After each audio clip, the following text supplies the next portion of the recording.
Let's talk about why you're coming to Greenville today. Today, we were just talking about Matt Engelbrecht is in here, the meteorologist from WITN, who you'll see today at the conference. Good morning. Matt was just telling us that today is the 60th anniversary of Hurricane Hazel.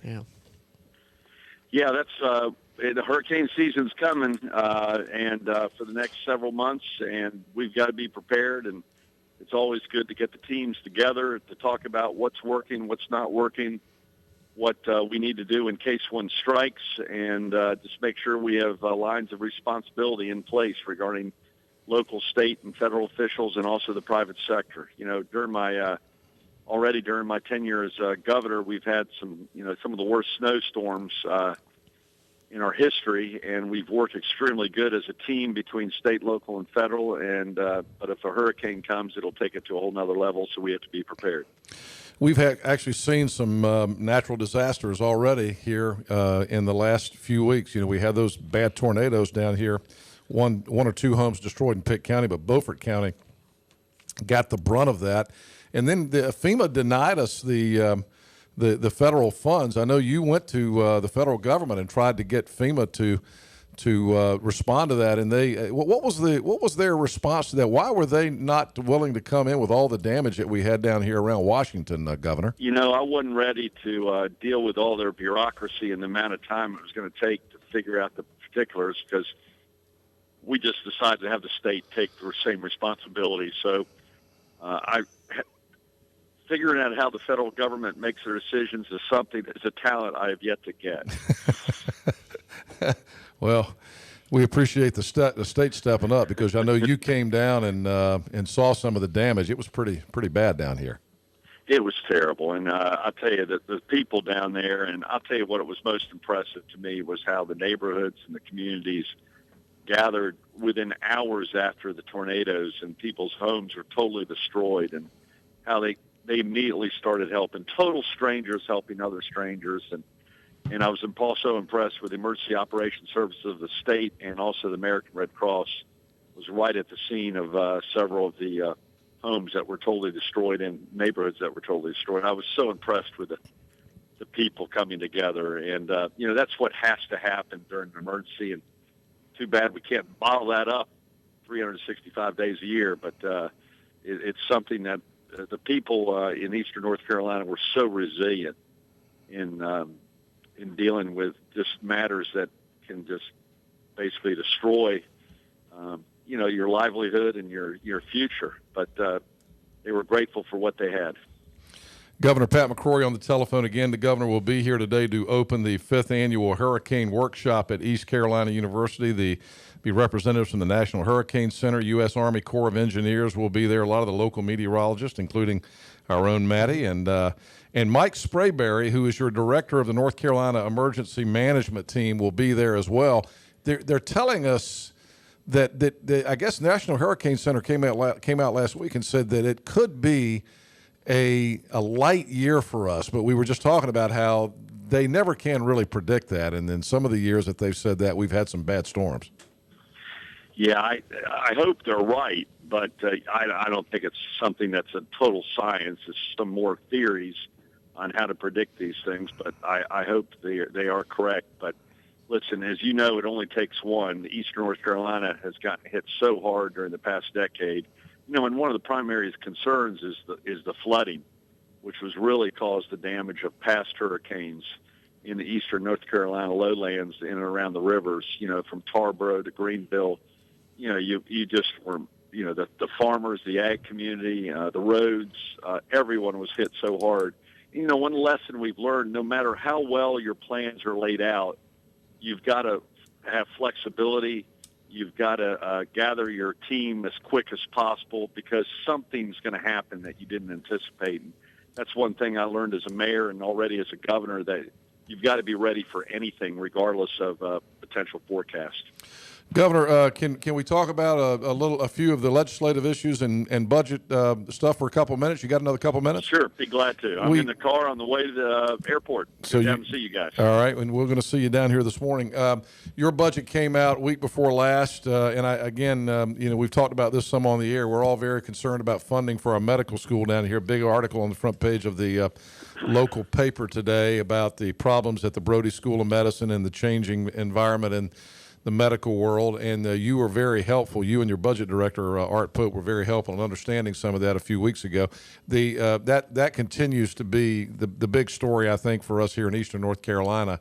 That, and of course, everybody's talking about school teachers, and you've been talking about school teachers for 6 months. You started your proposals, I believe back in February, March, when you made your announcement about first-year teachers, and then your budget included raises for all teachers. Now, this morning at 10 o'clock, the Senate President, Phil Berger, says he's going to have a press conference today, and he is going to announce the Senate plan for school teachers. What do you know about that? And what if the News Observer is carrying some preview of that today? They've somehow gotten a copy of the document. I can't imagine how they got that, and they are talking about his proposal. The Senate proposal is going to be a little different than yours.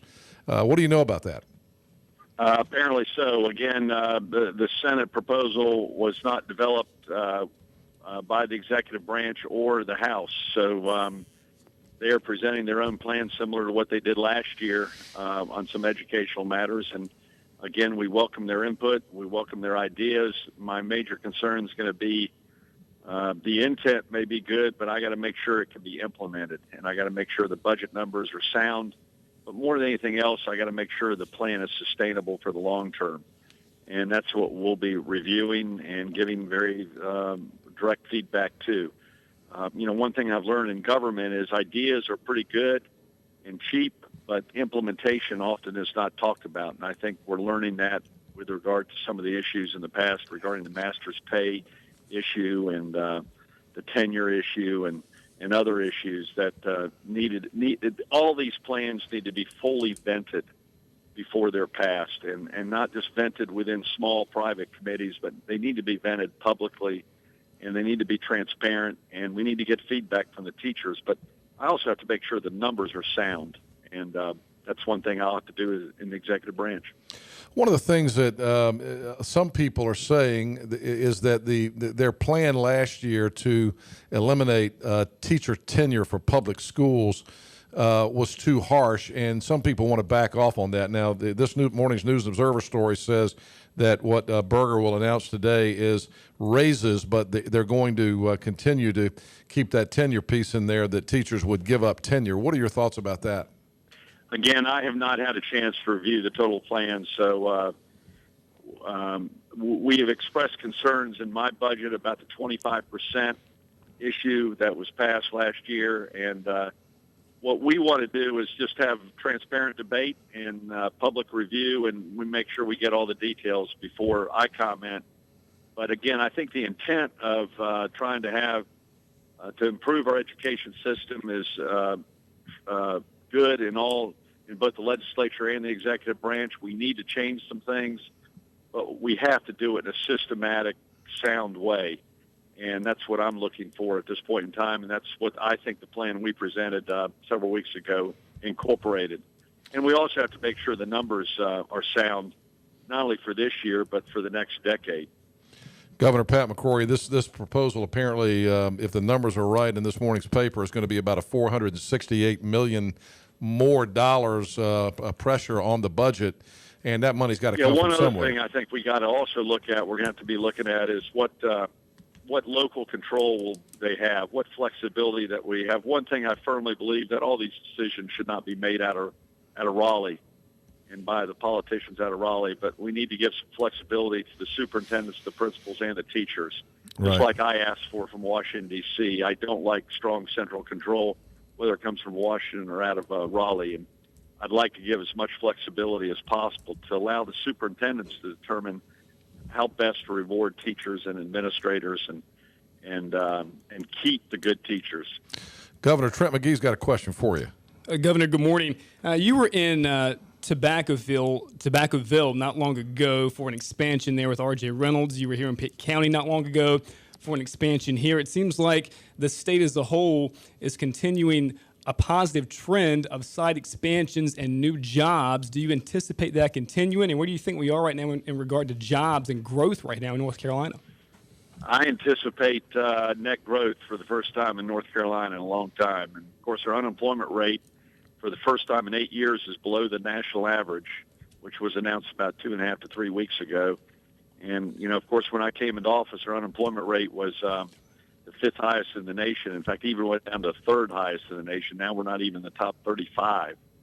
But we're getting very good inquiries from businesses, current businesses who want to expand, and also new businesses that are looking at North Carolina. And I'm working on that today, in fact. So every day I'm meeting with potential clients and who want to come to North Carolina and invest, but we still have some great challenges. And as Henry mentioned before, especially in eastern North Carolina around the Greenville area, we've got to keep that hospital strong and the medical school strong. It's a great challenge because we've got some of the rural areas outside of Greenville that are hurting.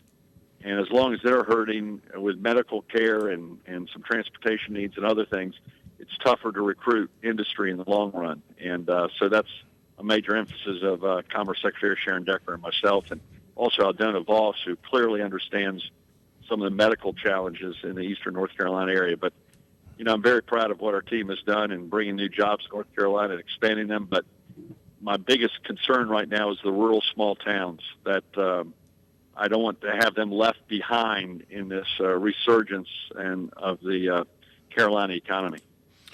Governor, you're doing a great job. There's a lot of stuff happening in North Carolina. You don't get enough credit. I can tell you that right now. These Moral Monday protests, like the sit-in last night. The media in Raleigh is giving all that stuff too much attention. If they would pay more attention to the good things happening in the state, I think they'd see that a lot of the work and the groundwork that you've laid in just a year and a half, or less than a year and a half, is beginning to pay big dividends for the state. So, keep up the good fight. I talked to Tom Tillis last night, and to have these protesters sleeping in sleeping bags in the speaker's office is gotten to a point of mockery. Yeah. And the media ought to call them out on it as opposed to putting them on the front page of the Raleigh News and Observer. I mean, it's just, can you imagine that happening in the private sector or in the U.S. Congress where they'd sleep in Nancy Pelosi's office? There would be outrage. Well, they're just trying to create an adversarial environment where they can come back and say, we were mistreated. That's all they're trying to do. Well, they get a lot of free publicity, and I admire people who protest issues, but I also want the protesters to come up with some ideas of their own and how to pay for it, and they're not being challenged on any of the details. Instead, and some members of the media, frankly, treat them as as heroes for really, this is not the Carolina way, and it's. You look at the front page of the Raleigh News and Observer today with people sleeping in the offices of the speaker. It's quite they're trying to make us look like Madison, Wisconsin, and what Scott Walker went through, and that's just not productive to the good, solid discussion and conversation.